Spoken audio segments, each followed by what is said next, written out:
그냥 웃으면서 인사하셨죠. 4월 마지막 주 보내면서 이제 5월 되면은 5월 25일 태신자 초청 주일이 있습니다. 제가 말씀을 준비할 때는 그것을 염두에 두고 이제 목적타를 두고 여러분들한테 인사를 시켰습니다.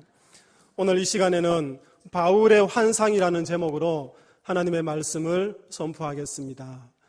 오늘 읽은 말씀, 바울이 2차 전도 여행 때에 하나님께서 주시는 환상을 본 내용입니다. 그 환상의 내용이 어떤 것이며 그 환상의 내용이 의미하는 바가 무엇인지 오늘 여러분들과 함께 말씀을 나누도록 하겠습니다.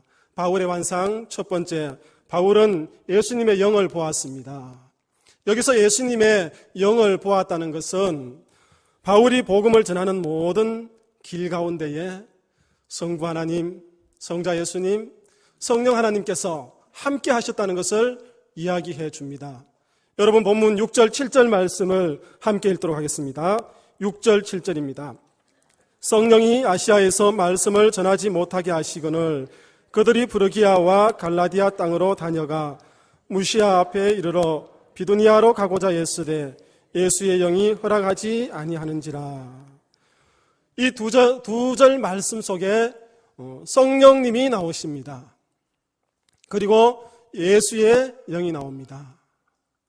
오늘 저는 이 두 단어를 예수님의 영으로 그냥 함축적으로 이야기를 했습니다. 그런데 여러분, 이 두 절 말씀 속에 성령님께서 바울을 어떻게 하십니까? 바울이 가고자 하는 길을 막고 있습니다. 7절에 보니까 예수님의 영이 어떻게 합니까? 그 역시 바울이 가고자 하는 길을 막고 있습니다. 바울이 가고자 하는 길이 어떤 길입니까? 복음 전도의 길입니다. 복음을 전하기 위해서 아시아를 지나서 브르기아와 갈라디아, 무시아, 비두니아 지방으로 가기를 바울은 소원하고 그는 이제 앞으로 나가는 것이었습니다. 그때에 성령께서 막으시고 예수님의 영이 막으시는 모습을 오늘 본문을 통해서 볼 수 있습니다. 여러분, 복음을 전하러 가겠다는데, 예수님을 전하러 가겠다는데 그것도 성령께서 예수님의 영이 막으신다면 여러분 얼마나 실망이 되겠습니까? 마음의 상심이 되겠습니까? 오늘 이 이야기를 조금 더 쉽게 한번 풀어보겠습니다. 바울이 2차 선교 여행 때에 아시아로 가려고 했을 때에 하나님의 영이 그를 막았는데 당시에 로마 제국 이야기를 조금 할 필요가 있습니다. 로마 제국은 영토를 계속 이렇게 확장했습니다. 확장하면서 그들이 어떻게 하냐면은 그 확장한 영토 가운데에 먼저 길을 이렇게 내고 그 가운데에 도시를 세웁니다. 그때에 흩어진 유대인들이 어떻게 하냐면은 그 길이 나 있는 도시 중심에 가장 먼저 회당을 세웁니다. 그 회당을 세우고 그리고 흩어져 있는 유대인들에게 그리스도의 복음을 전합니다. 그리고 그 회당을 통하여서 하나님의 말씀을 가르치는 것이죠. 바울 역시 그 회당을 중심으로 해서 선교하기를 원했고 또 유대인들에게 복음을 전하기를 원했습니다. 그래서 아시아까지 가기를 원했는데 성령께서 그리고 또한 예수의 영이 바울의 길을 막으시는 겁니다. 여러분 오늘 6절부터 10절까지 말씀을 읽었는데 처음에는 성령께서 막으십니다. 그리고 예수의 영이 막으십니다. 여러분 10절에 보면은 어떤 말씀이 나오느냐면은 하나님이라는 말씀이 나옵니다. 하나님께서 마게도냐 사람에게 복음 전하라고 우리를 부르신 줄 인정함이라 그런 말씀이 나옵니다. 이 짧은 말씀 속에 성령과 예수님의 영과 하나님이 다 나옵니다. 오늘 본문 속에 왜 이렇게 나오는지 아십니까? 복음을 전가할 때에 막는 분도 복음을 전가할 때에 그 길을 열어주시는 분도 삼위 하나님이라는 사실입니다. 오늘 바울은 이 성경을 읽는 독자들에게 그것을 가르쳐주고 있습니다. 사람이 마음으로 자기의 길을 계획할지라도 그 걸음을 인도하시는 분은 누구입니까? 하나님이십니다. 여러분들이 복음을 전하고 전도하기 위해서 모든 계획을 세우고 우리 교회가 그것을 위해서 계획을 세울지라도 그 걸음을 인도하시고 그것을 지켜주시는 분은 우리 하나님이십니다. 성령 하나님이시며 예수님의 영이시며 성부 하나님이십니다. 오늘 바울은 그것을 우리에게 이야기해 줍니다. 여러분, 구약 성경의 요나 이야기를 아시죠? 요나를 향한 하나님의 계획이 무엇입니까? 그 한 사람을 불러서 그 요나를 통해서 니누웨로 보냅니다. 니누웨의 백성들에게 회개를 선포하고 그로 말미암아 니누웨 백성들이 하나님께로 돌아오는 것을 원하셨습니다. 그것이 하나님의 계획이었습니다. 그런데 요나의 계획은 무엇입니까? 니누웨에 가서 회개를 선포하는 것은 하나님의 잘못된 선택이었다는 것입니다. 그곳에 가기 싫었습니다. 그래서 그는 니누웨를 택하지 아니하고 다시스로 갔습니다. 그때 하나님께서 어떻게 하십니까? 요나를 그냥 두십니까? 아니죠. 요나를 어떻게 처벌하십니까? 풍랑을 일으키십니다. 배에서 던지어 바다로 던져버립니다. 그리고 물고기 뱃속, 그 캄캄한 뱃속에 3일 동안 있게 하시면서 하나님의 뜻을 다시 깨닫게 하십니다. 그리고 요나는 다시 니누웨로 가서 그 백성들, 하나님을 모르고 회개할 줄 모르는 백성들을 향해서 회개를 선포할 때에 그 백성들이 돌아오는 모습을 볼 수 있습니다. 아무리 요나가 자기의 마음에 들지 않더라도, 자기 계획과 다를지라도 하나님께서는 자기의 계획과 길을 위해서 끝까지 이끌고 나가는 모습을 볼 수 있습니다. 사랑하는 믿음의 성도님들, 우리가 전도하는 일에, 우리가 복음 전하는 일에 여러 가지 계획들을 세우고 일을 하지 않습니까? 그 가운데 우리가 분명히 알아야 되는 것은 우리의 계획이 아니라 하나님의 계획이요, 하나님께서 그 길을 이끌어준다는 사실을 우리는 알아야 합니다. 저는 지난 시간들을 이렇게 기억해 보면은 대학 시절 4년 동안 하나님 앞에 참 감사합니다. 물론 일반 대학은 아니고 신학대학교 학부를 4년 지냈는데 그 기간 동안에 우리 전도팀에서 매 여름 방학, 겨울 방학 때에 전도 여행을 이렇게 갖는 일들을 기억하면 하나님 앞에 참 감사하고, 또 지금 목회를 하는데 얼마나 큰 밑거름이 되는지 모릅니다. 특히 사도행전을 읽어나가면은 바울의 1, 2차, 3차 전도를 읽으면서 그때 그 시간들을 하나 이렇게 그려봅니다. 예전에 한번 말씀을 드렸지만은 92년도에 밀양으로 전도여행을 갔습니다. 가서 밀양 시내 전도를 다 마치고 다음 행선지가 어디냐 하면은 부북면이라는 곳입니다. 부북면 어느 교회를 우리는 센터를 정했습니다. 그런데 그 전도여행의 이름이 무엇이냐 하면은 거지 전도여행입니다. 거지가 가는데 장소를 정해놓고 갑니까? 그곳에 우리가 갑니다. 얻어먹는 사람이, 얻어서 자는 사람이 우리가 여기 가서 잘 겁니다. 그렇게 다 행선지를 예약하지는 않지 않습니까? 무작정 부북면에 있는 교회에 가서 목사님을 찾아뵙고, 목사님, 어느 신학교 학생들인데 목사님, 저희들 이 지역에서 전도하려고 합니다. 하루만 이 교회에 묵게 해주시고 이 지역에서 전도하게 해주십시오 하니까 목사님이 노, 그렇게 하시는 겁니다. 19명의 마음 속에 똑같은 마음이 들었습니다. 목사님이 저래 전도하겠다는데, 교회가 저래 전도하겠다는데, 지금 가만히 생각해 보니까 절차상의 문제입니다. 그러한 문제들 때문에 그 다음 해부터는 우리는 거저 전도여행을 하지 않고 이제 미리 연락을 해서 센터를 정했는데, 거기서 거절을 당하고 어디로 갔냐 하면은 무안면이라는 곳으로 갔습니다. 늦은 시간 별빛을 보면서 계속 걸어서 무안면으로 가서 어느 교회에 도착했습니다. 그 지역에는 교인들이 하나도 없었습니다. 그 교회는 가정교회로서 교인들이 하나도 없었고 가족들 뿐이었습니다. 목사님의 반가운 그 미소와 함께 또 이렇게 반갑게 맞아주셨습니다. 그리고 그 다음날 아침 교인 한 사람 없는 그 마을에 우리 동료들과 함께 전도를 했습니다. 많은 시간이 흘렀습니다. 그 동네에 교회가 생겼고 그 동네에 그리스도인들이 많이 생겼습니다. 지금 가만히 생각해 보니까 우리의 계획이 아무리 철저하게 짜여져 있더라도 하나님께서는 그 부북면에 전도하기를 원하신 것이 아니라 그 무안면이라는 곳에 전도하기를 원하셨구나. 그곳에 그리스도인들이 하나도 없기 때문에, 교인들이 없기 때문에, 목사님 가정이 교회를 개척하고 있기 때문에 우리를 그쪽으로 밀어 넣으셨구나. 이것을 잘라버리고 이곳으로 보내셨구나. 그것을 생각하면서 전도 사역에 있어서 우리가 중요하게 생각해야 될 것은 나의 계획이 아니라, 하나님의 계획이 아니라, 나의 계획이 아니라, 우리 단체의 계획이 아니라 하나님의 계획하심과 하나님의 인도하심이 가장 중요하다는 것을 깨닫게 되었습니다. 사랑하는 믿음의 성도님들, 태신자를 작정하셨지요. 여러분들 태신자들 안녕하십니까? 왜 대답이 없습니까? 작정하고 잊어버렸습니까? 사랑하는 믿음의 성도님들, 우리가 아무리 계획을 세우고 열심히 뛴다고 할지라도 하나님께서 그것에 능력을 주셔야 됩니다. 하나님께서 그것의 방향을 제시해 주셔야 됩니다. 하나님께서 도와주셔야 됩니다. 하나님께서 이끌어 주셔야 거기에 열매가 있고 거기에 성공이 있는 것입니다. 이 하나님을 의지하면서 여러분들 태신자들 다시 안녕하신지 한번 물어보시길 바랍니다. 두 번째, 바울은 마게도냐 사람의 환상을 보았습니다. 여기서 마게도냐 사람의 환상을 보았다는 것은 하나님께서 우리가 전도해야 될 대상, 그 지역을 정확하게 분명하게 제시해 준다는 것입니다. 9절 말씀 함께 읽겠습니다. 9절입니다. 밤에 환상이 바울에게 보이니 마게도냐 사람 하나가 서서 그에게 청하여 이르되 마게도냐로 건너와서 우리를 도우라 하거늘.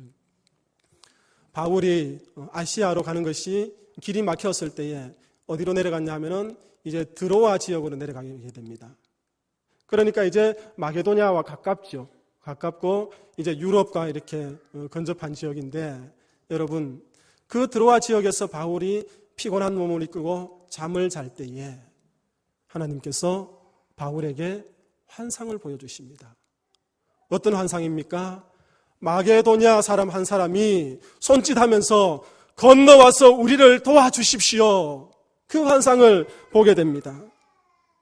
여러분, 마게도냐 사람, 마게도냐라는 이 지역은 로마와 함께 연결해서 생각을 해야 됩니다. 당시 로마 통치 아래에 있었습니다. 그 로마의 상태가 어떻습니까? 도덕적으로 타락했습니다. 성적으로 타락했습니다. 영적으로 바닥을 치고 있었습니다. 아무런 희망도 보이지 않는 그 로마의 어두운 가운데에 마게도냐 사람 한 사람이 손짓을 하면서 건너와서 우리를 도와주십시오. 그렇게 부르짖는 그 환상을 바울은 보게 되었습니다. 하나님은 바울에게 보여주었습니다. 이처럼 하나님께서는 바울이 가서 복음을 전해야 될 지역과 사람을 구체적으로 보여주셨습니다. 여러분, 사도행전 10장 9절에서 16절 베드로를 한번 기억해 보십시오. 어느 날 기도하러 올라갔습니다. 시장에서 어떻게 합니까? 먹을 것을 준비하려고 하는데 갑자기 황홀해집니다. 그리고 하늘이 열리고 하늘에서 보자기에 쌓인 어떤 그릇이 내려오는데 그곳에 보니까 어떻게 합니까? 4다리 달린 동물이 보입니다. 기는 것, 나는 것이 보입니다. 아주 가정한 것이 보인 것입니다. 그때 하나님께서 바울에게 어떻게 합니까? 잡아먹어라. 잡아먹어라. 바울이 하나님께 대답하지 않습니까? 이 가증한 것을 내가 어떻게 먹습니까? 그때 하나님께서 베드로에게 이렇게 이야기합니다. 내가 깨끗하다 한 것을 너가 왜 속되다 하느냐? 잡아먹어라. 3번 반복합니다. 그리고 그 그릇이 다시 올라갑니다. 베드로는 그것이 무엇일까? 너무너무 궁금했습니다. 그때 누가 찾아옵니까? 이방인 고넬료가 찾아오지 않습니까? 고넬료에도 하나님께서 환상을 보여주지 않습니까? 베드로에게 찾아가라. 베드로가 그 고넬료의 집에 가서 하나님의 말씀을 전하고 이방인에게 말씀을 전하는 그 기회가 되지 않습니까? 사랑하는 믿음의 성도님들, 보십시오. 바울에게도 하나님께서는 분명히 전도해야 될 하나님께서 하나님의 복음을 전해야 될 그 사람을 환상으로 보여주셨고 베드로에게도 환상을 보여주셨습니다. 이러한 현대판 마게도냐 사람이 한 사람이 있습니다. 우리나라에. 여러분, 이수정이라고 아십니까? 이수정이라는 사람이 있습니다. 이 사람이 있는데 우리나라에 1882년에 이모군란이 생깁니다. 이모군란이 일어나는데 무슨 사건이냐 하면은 이제 흥선대원군과 명성황후의 세력, 그러니까 흥선대원군의 그 수구적인 세력과 명성황후의 그 진보적인 세력이 이렇게 갈등을 일으키며 부딪히는 사건입니다. 그때에 명성황후를 살리고 도우는데 큰 공헌을 한 사람이 누구냐 하면은 이수정이라는 사람입니다. 이 모든 일들이 잘 끝나고 난 뒤에 이제 이수정은 고종의 후위를 입어서 일본으로 유학을 가게 됩니다. 일본으로 유학에 가서 법률과 농학을 배우는데 그 선생님이 누구냐 하면은 츠다센이라는 사람입니다. 이수정의 선생님이. 그런데 이 사람이 어떤 사람이냐 하면은 유럽에서 유학을 하고 예수님을 믿은 사람입니다. 이수정이 그 선생님 츠다센의 집에 갔을 때에 그 벽에 어떤 말씀이 붙어 있었냐 하면은 심령이 가난한 자는 복이 있나니 천국이 저희 것이요. 이 팔복의 말씀이 붙어 있는 거예요. 조선에서 전혀 들어보지 못했던 그 말씀 너무 신선하였기에 그 선생에게 이것이 무엇입니까 하니까 성경 말씀이다. 그래서 츠다센은 이수정에게 그것을 풀어주면서 한문 성경 하나를 이렇게 선물로 줍니다. 이수정은 그 한문 성경을 계속 읽는 가운데에 환상을 보게 됩니다. 어느 날 두 사람이 보자기 하나를 갖고 옵니다. 그리고 풀어헤치면서 책을 보여줍니다. 이수정은 그 두 사람에게 묻습니다. 이게 무엇입니까? 당신 조선 나라에 가장 소중하고 필요한 책입니다. 무슨 책입니까? 성경책입니다. 이수정은 이 환상을 보았습니다. 그래서 깊이 성경을 연구하게 되었고 그는 1883년 낙스라는 선교사에게 세례를 받게 됩니다. 세례를 받고 나니 우리나라 이 조선이 정말 예수님을 믿어서 모든 조선 백성들이 생명을 살려야 되겠다는 생각이 들어서 미국 선교부에 조선의 선교를 파송해달라고, 선교사를 파송해달라고 여러분 선교 편지를 보냅니다. 1년 후에 허락이 되어서 1882년 2월 달에 조선으로 가기 위해서 세 가정의 선교사가 일본에 도착합니다. 아펜셀러, 언더우드, 스크랜턴. 이 세 선교사의 가정이 일본에 도착했습니다. 여러분 놀라운 사실은 그 선교사들 손에 들려있는 것이 무엇인지 아십니까? 이수정이 한문 성경을 우리나라 말로 번역한 그 성경책을 들고 왔다는 사실입니다. 그래서 1885년 4월 5일 그 부활절 아침날 그 선교사들이 이 대한민국 땅을 밟지 않습니까? 그러하기에 이수정을 우리나라의 마게도냐인이라 그렇게 이야기합니다. 그는 꿈속에서 성경을 보았습니다. 그 성경을 연구하는 동안에 그는 또한 예수님을 믿게 되었고 그래서 그는 이 조선 사람들이 예수 생명 가운데 거하였으면 좋겠다 생각해서 선교사를 파송을 요청했습니다. 이 조선 땅에 와서 우리를 도와주십시오. 예수 생명을 선포하여 주십시오. 그렇게 했습니다. 그 일을 출발점으로 해서 우리나라에 복음이 전해지지 않습니까? 사랑하는 믿음의 성도님들, 바울에게도 베드로에게도 이수정에게도 그렇게 하나님께서 환상을 보여주시고 그들을 통하여서 선교의 문을 열어주시는 것을 볼 수 있었습니다. 여러분, 우리는 오늘 바울이 본 환상을 보아야 합니다. 저와 여러분들을 통하여서 우리 남부교회를 향하여서 나를 도와주십시오. 나에게 예수 생명 전하여 주십시오. 그렇게 손짓하는 그 영혼들을 바라볼 줄 아는 성도님들이 되어야 합니다. 우리 교회가 되어야 합니다. 그럴 때에 하나님께서는 여러분들과 우리 교회를 더 아름답게 들어서 쓰시는 것입니다. 세 번째, 바울은 환상을 보았을 때에 즉시 순종했습니다. 여러분 10절 말씀을 함께 읽도록 하겠습니다. 10절입니다. 바울이 그 환상을 보았을 때 우리가 곧 마게도냐로 떠나기를 힘쓰니 이는 하나님이 저 사람들에게 복음을 전하라고 우리를 부르신 줄로 인정함이로라. 아멘. 여러분, 바울이 마게도냐 사람의 환상을 보았을 때에 오늘 본문을 보니까 어떻게 해요? 곧 마게도냐로 떠나기를 힘썼다. 그렇게 이야기합니다. 지체하지 않았습니다. 머물지 않았습니다. 하나님께서 구원해야 될 그 생명을 보여주셨을 때 바울은 지체하지 않고 떠났습니다. 여러분 경험하지 않습니까? 어떤 사람이 나에게 복음을 전해주십시오. 아니면 그 타 지역에 있는 가족들이 우리 언니가 이 경주 지역에 있는데 복음을 전해주십시오. 그런 부탁을 혹시나 받았을지 모릅니다. 그런데 그것을 외면하고 그것을 소홀히 여기다가 그 영혼 놓칠 때가 얼마나 많이 있습니까? 바울은 그렇지 않았습니다. 곧 즉시 마게도냐로 떠나기를 힘썼다. 왜요? 바울은 분명히 알았습니다. 예수의 영이 거절하고 그 성령께서 거절하는 그 과정을 통해서 바울은 자신을 불러주신 것이 하나님의 복음을 전하라고 불러주신 것을 분명히 알고 인정했기 때문에 바울은 지체할 수 없었습니다. 그 환상을 보고 거침없이 달려갔다는 것입니다. 무엇입니까? 순종입니다. 한 사람의 순종, 한 사람의 철저한 그 순종이 유럽을 복음화시키고 우리나라의 이 땅까지 복음이 들어오도록 하지 않았습니까? 이러한 복음에 대한 순종은 성령의 역사를 일으킵니다. 우리 교회에도 그런 성령의 역사가 있는 줄 압니다. 왜 믿음이 없습니까? 저는 지난주에 발견했습니다. 세례식을 위해서 토요일 오후에 이제 세례 문답을 했습니다. 성인이 8분인데 7분은 우리나라 사람이고 1분은 이제 중국에서 오신 분입니다. 중국에서 오신 분인데 사실 이제 오전에 3부 때는 우리 교회에서 예배드리고 저녁에 7시에는 언양에 있는 중국인 교회로 이제 가서 예배를 드립니다. 구역장 권사를 통해서 세례를 받고 싶다는 그런 요청이 들어왔습니다. 저는 반신반의했습니다. 제대로 신앙교육이 되었을까 반신반의했습니다.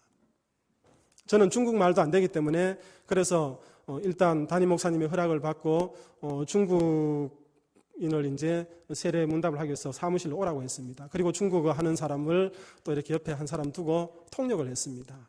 저는 그분께 맨 처음 드렸던 질문이 이겁니다.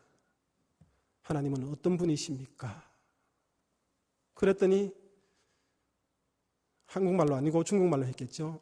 하나님은 창조자이십니다. 그러면 당신은 하나님 앞에 어떤 존재입니까? 나는 죄인입니다. 저는 계속 질문했습니다. 그러면 당신의 그 죄를 어떻게 용서받을 수 있습니까? 예수 그리스도께서 나를 용서하십니다. 너무 정확하게 대답하시는 거예요. 몇 가지 질문을 더 했습니다. 그리고 난 후에 저는 그분에게 이야기했습니다. 저는 지금까지 세례 문답을 하면서 많은 사람들을 했지만 당신이 가장 정확하게 대답을 했습니다. 내일 3부 예배 때 담임 목사님 세례식을 할 것인데 그 세례식은 하나님의 자녀가 되었다는 것을 공포하는 예식입니다. 예수님께서 요단 강가에서 세례 받으실 때에 성령이 비둘기같이 임하였듯이 당신 머리 위에 목사님께서 세례를 행할 때에 당신 머리 위에 성령께서 비둘기같이 임할 겁니다. 그렇게 축복해 주었습니다.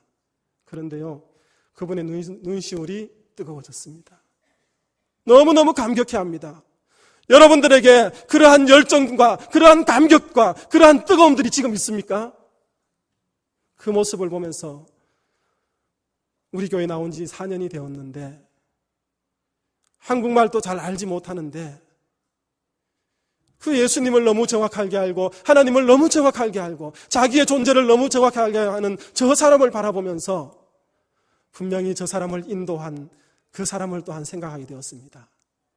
그 사람의 영혼을 그 사람을 인도한 사람에게 보여주었을 때에 그 손에 잡혀주었을 때에 그 사람은 그냥 게으름으로 앉아있는 것이 아니라 즉시 순종하여 이 성전으로 이끌고 왔기 때문에 그가 하나님을 만나고 하나님을 고백하는 그러한 성령의 역사가 우리 가운데도 있는 것입니다.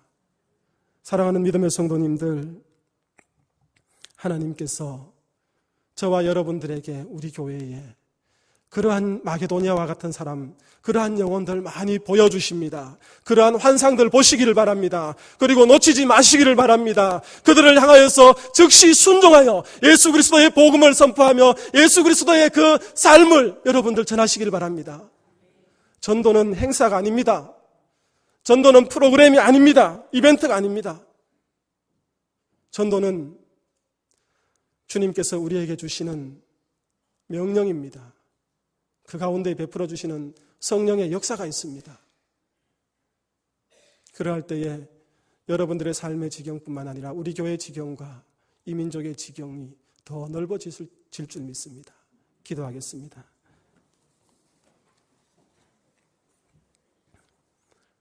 하나님 아버지, 바울은 자기 계획대로 복음을 전하려고 했지만은 주의 영이 막으시고 주님께서는 마게도냐 사람의 환상을 보여주었습니다. 무엇보다도 그 환상 가운데에 바울의 순종하는 모습을 볼 수 있었습니다. 사랑하는 남부교회 성도들 한 사람 한 사람, 이 교회 공동체가 하나님께서 보여주시는 생명 살림의 환상을 바라보게 하여 주옵소서. 오늘도 예수 생명 없어서 허덕이며 굶주리며 눈물 짓고 있는 그 사람들의 영혼을 바라보는 저희 교회와 성도들 되게 하여 주옵소서. 그들에게 예수 생명 선포할 수 있는 저희들 되게 하여 주시고, 무엇보다도 태신자 초청주의를 준비하면서 그러한 성령의 역사가 이 교회를 덮게 하여 주옵소서. 이 성전에 나오면서 하나님 아버지 감사 예물과 주정 헌금으로 하나님 앞에 올려드립니다. 주님 드리는 손길이 복되게 하여 주시고 날마다 주의 채우심으로 풍성한 삶을 누리게 하여 주옵소서. 예수님의 이름으로 기도하옵나이다. 아멘.